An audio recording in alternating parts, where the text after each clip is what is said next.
এক সময় বলিউডের ছবি পরিচালনা করেছেন তিনি। ঋত্বিক রোশন অভিনীত ক্রিস কোই মিল গায়া, ক্রিস 3 ছবিতে সহ পরিচালক হিসেবে কাজ করেছেন। দীর্ঘদিন ধরেই গুরুতর অসুস্থ জয়দীপ সেন, হাতে কাজ নেই, এদিকে চিকিৎসার বিপুল ব্যয়। এবার আর্থিক সাহায্যের আবেদন জানালেন তিনি। 2008 সালে মুক্তিপ্রাপ্ত ছবি ক্রেজি 4-এর পরিচালক ছিলেন জয়দীপ।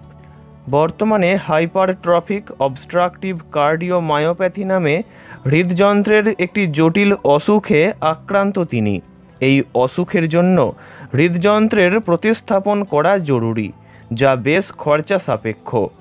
জয়দীপ সংবাদ মাধ্যমকে জানিয়েছেন, চলতি বছর ফেব্রুয়ারি ও মে মাসে আমি দুবার হাসপাতালে ভর্তি হই।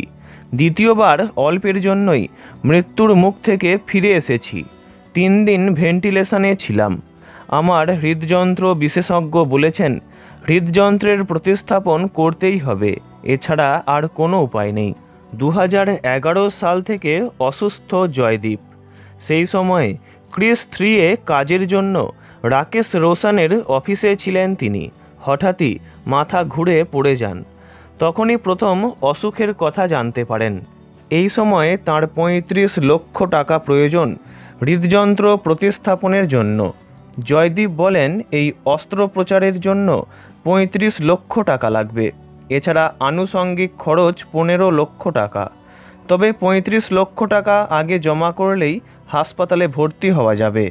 জয়দীপ জানান, এই পরিমাণ অর্থ তাঁর কাছে বর্তমানে নেই। দুর্ভাগ্যবশত আমাদের জগতে বিরাট তারকা হয়ে উঠতে না পারলে কখনোই যথার্থ পারিশ্রমিক পাওয়া যায় না। তাছাড়া ক্রেজি 4-এর পরে সেইভাবে কোনো কাজের প্রস্তাবও পাননি তিনি। এমনও সময় গিয়েছে হাতে কোনো কাজই ছিল না। বেশ অনটনের মধ্যেই দিন কেটেছে বলে জানান তিনি। কিন্তু অসুখের খবর জানতেই ইন্ডাস্ট্রির অনেকেই তাঁর পাশে দাঁড়িয়েছেন বলে তিনি জানান। আর্থিকভাবে যে যতটা সাহায্য করতে পারেন তাই গ্রহণ করতে রাজি জয়দীপ। ভিডিওটি এই পর্যন্তই। বিনোদন জগতের সব রকম খবরাখবর জানতে চ্যানেলটি অবশ্যই সাবস্ক্রাইব করবেন। ধন্যবাদ।